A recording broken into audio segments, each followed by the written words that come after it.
நம்ம திராவிட மாடல் ஆட்சியில தம்பி அன்பில் மகேஷ் பொய்யாமொழியின் கவனிப்புல பள்ளி கல்வித்துறை ஒரு பொற்காலத்தை நோக்கி முன்னேறிக்கிட்டு இருக்குன்னு பெருமையோடு சொல்லலாம். திருவாரூர் மாவட்டம் திருத்துறைப்பூண்டி அருகே உள்ள சேகல் கிராமத்தில் ஊராட்சி ஒன்றிய நடுநிலைப் பள்ளியில் வகுப்பறை கட்டிடத்தின் மேற்கூரையில் சிமெண்ட் காரை பெயர்ந்து விழுந்ததில் 5ஆம் வகுப்பு படிக்கும் 4 மாணவர்கள் காயமடைந்துள்ளனர்.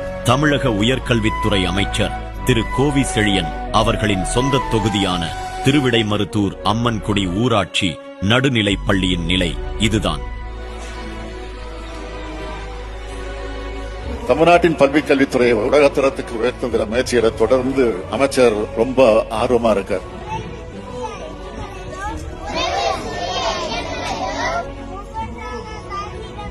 இதுதான் உங்களின் உலகத்தரமா முதல்வரே?